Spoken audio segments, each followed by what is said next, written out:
गांधी कृषि विश्वविद्यालय में भगदड़ मची है। परिसर के शिवम छात्रावास में प्लास्टर गिरा और एक छात्र का यहां पर सिर फूट गया। छात्रों के सामान का भी नुकसान हुआ है। छात्रों को आनन फानन में अस्पताल में भर्ती कराया गया। घटना से छात्रों में काफी ज्यादा गुस्सा भी है।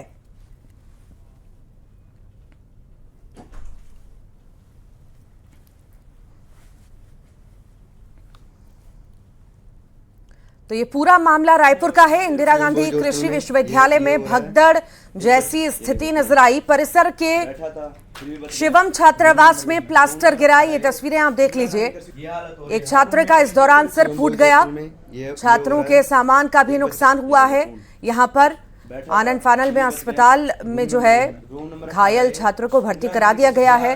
अब छात्रों में काफी ज्यादा गुस्सा है क्योंकि समय रहते मरम्मत का काम यहाँ पर नहीं होता, ध्यान नहीं दिया जाता और ऐसे कई छात्रावास हैं जहाँ पर इस तरह के हादसे आए दिन होते रहते हैं। और इसी बीच जब ये रायपुर से तस्वीर आई है, राजधानी से ये तस्वीर आई है, तो कई सारे सवाल भी खड़े करती है कि आखिर ऐसी स्थितियां क्यों हैं, क्यों घटिया सामग्री का इस्तेमाल करके निर्माण किया जाता है और फिर ऐसी स्थितियां निर्मित होती हैं।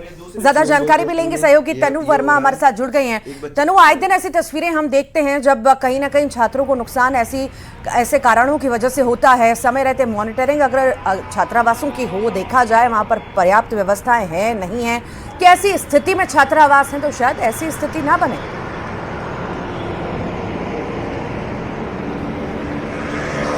जी बिल्कुल, देखिए ताज़ा मामला राजधानी रायपुर के इंदिरा गांधी कृषि विश्वविद्यालय का है, जहां पर एक छात्रावास के कमरे का प्लास्टर गिरने से एक छात्र जो है वो घायल हो गया और छात्र के सिर पर चोट आई है, गंभीर चोट उसको लगी, जिसके बाद आनन फानन में उसे अस्पताल ले जाया गया जहां उसके सिर पर टाके लगाए गए और इसके बाद जो बाकी छात्र हैं वो सामान्य रूप से घायल हुए। जो ये पूरा घटनाक्रम है वो गुरुवार की रात का बताया जा रहा है। गुरुवार देर रात 12 बजे के आसपास कमरे का प्लास्टर गिरा है और जिस वक्त ये घटना हुई, जिस वक्त ये प्लास्टर गिरा, उस वक्त कमरे में 4 छात्र सोए हुए थे, जिसमें नीरज नामक जो छात्र है उसके सिर पर प्लास्टर गिरने से गंभीर चोट आई, जिसके बाद उसके सिर पर टाके लगवाने पड़े हैं और बाकी छात्र सामान्य रूप से घायल हुए। वहीं इस पूरे घटनाक्रम की जब जानकारी एनएसयूआई को लगी तो एनएसयूआई ने भी जमकर विरोध प्रदर्शन किया। कुलपति के गाड़ी के सामने लेटते हुए एनएसयूआई जो कार्यकर्ता है वो नजर आए। हालांकि अभी तक यूनिवर्सिटी प्रबंधन की तरफ से इस पर कोई बयान सामने नहीं आया, लेकिन जिस तरह की तस्वीर आज सामने आई है वीडियो में, जिस तरह का प्लास्टर पूरे रूम में बिखरा हुआ नजर आ रहा है, इससे हम अंदाजा लगा सकते हैं कि हॉस्टल बहुत पहले से ही जर्जर हो गया था। अगर सही समय में मेंटेनेंस करा लिया जाता तो आज ये हालात नहीं पैदा होते। फिलहाल आगे ये देखने वाली बात होगी कि इस घटनाक्रम के बाद यूनिवर्सिटी प्रबंधन क्या कुछ सीख लेती है या फिर इसी तरह के हालात आने वाले दिनों में भी बने रहेंगे। जी ठीक, बहुत बहुत शुक्रिया फिलहाल तनु जानकारी को साझा करने के लिए। और ग्वालियर में आउटसोर्स कर्मचारी हड़ताल पर हैं। कर्मचारियों ने काम बंद करके हड़ताल की शुरुआत की है। जिला अस्पताल गेट पर धरना दे रहे हैं। जिला अस्पताल की व्यवस्था बदहाल है। काम बंद कर सैकड़ों कर्मचारी अब धरना दे रहे हैं। 3 महीने से वेतन ना मिलने से परेशान है कर्मचारी और ये तस्वीर भी सामने आई है। हम अपना अधिकार मांगते, नहीं किसी से भीख मांगते। हम अपना अधिकार नहीं किसी से भीख मांगते। 2 माह से अधिक समय हो चुका है जो आउटसोर्स कर्मचारियों को वेतन नहीं दिया गया, जिससे उनके परिवार आर्थिक संकट से जूझ रहे हैं। दूसरी ओर श्रम विभाग के द्वारा 1 अप्रैल 2024 से वेतन वृद्धि की गई थी, उसका 11 महीने का एरियल नहीं दिया गया। तो कहीं ना कहीं आउटसोर्स कर्मचारी पूरी तरह से टूट चुके हैं। किराने की दुकान पे राशन लेने के लिए पैसा नहीं है, पेट्रोल के लिए पैसा नहीं है, बच्चों की फीस कहाँ से भरें। इन सभी को लेकर हमने विभागीय अधिकारियों के संज्ञान में लाया गया। उनको वास्तविक स्थिति बताई कि ये आउटसोर्स कर्मचारी पहले ही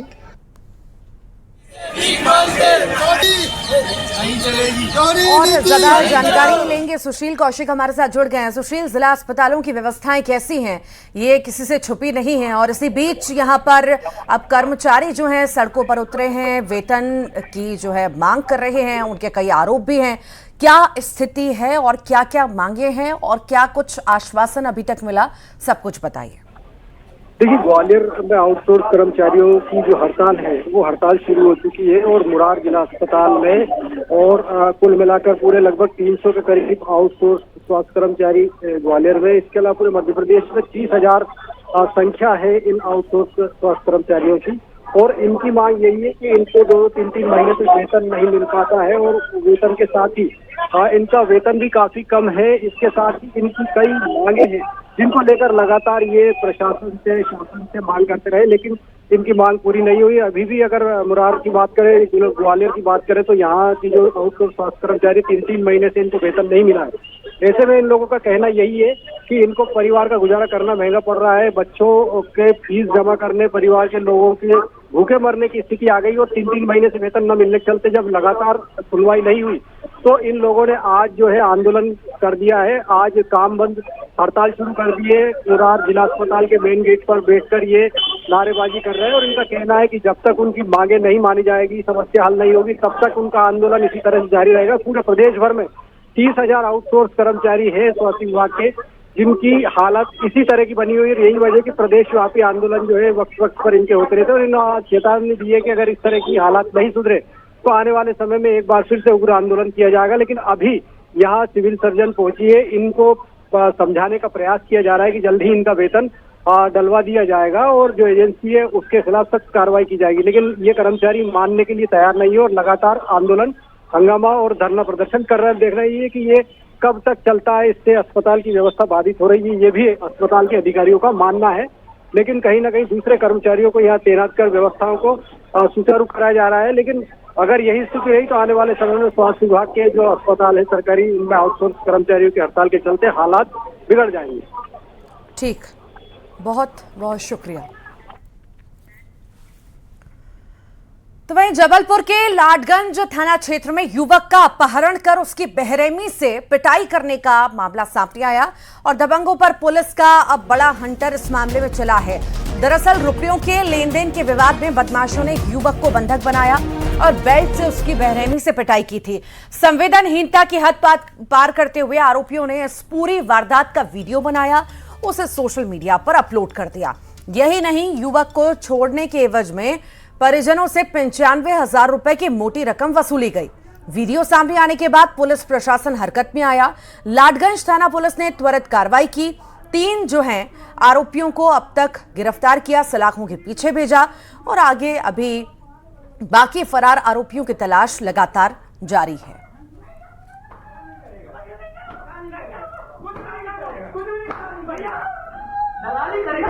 नहीं करता कई बता आराम से नहीं करता, आराम से मार रहे हैं, जा रहे आराम से मार रहे हैं। पहले का बात करिए, करता हूँ बात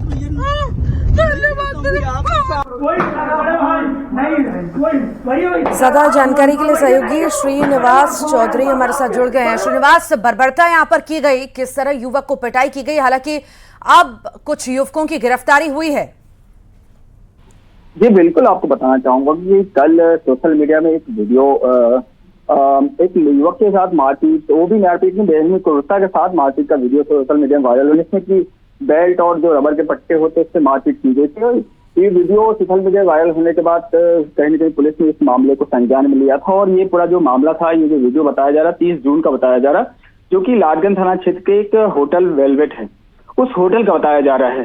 तो पुलिस इस पूरे मामले की जब जांच की और पीड़िता के जब बयान सामने आया तो उसमें साफ तौर पर ये मालूम चला कि जो उसके 4 साथी हैं, साहिल चौधरी, प्रशांत सेन, पीयूष ठाकुर, इनके द्वारा कुछ पैसों के लेन देन को लेकर इनसे विवाद चल रहा था और 80,000 रुपए इनसे मांग की जा रही थी। उस बात को लेके उसको अपने गाड़ी में बिठा के लाया और होटल वेलवेट में ले जाके रूम के अंदर उसके साथ बेरहमी से मारपीट की गई। हालांकि इस पूरे मामले के बाद पुलिस ने एक्शन लेते हुए 3 आरोपियों को गिरफ्तार कर लिया, जिसमें कि जो होटल का मैनेजर है पीयूष ठाकुर, उसे भी गिरफ्तार किया गया है।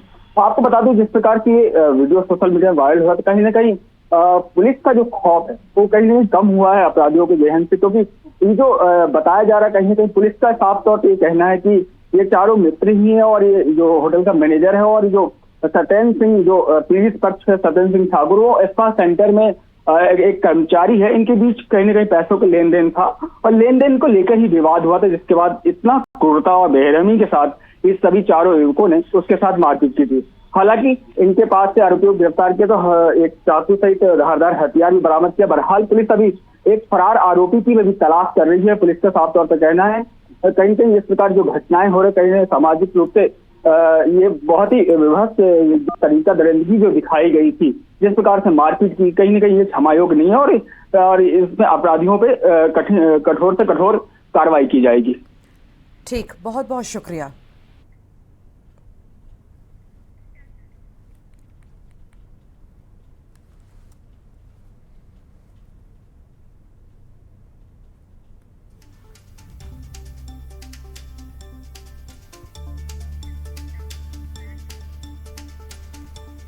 और सागर में बीजेपी पार्षद पति पर एफआईआर दर्ज हुई है। दरअसल बर्थडे पर तलवार लहराकर इसने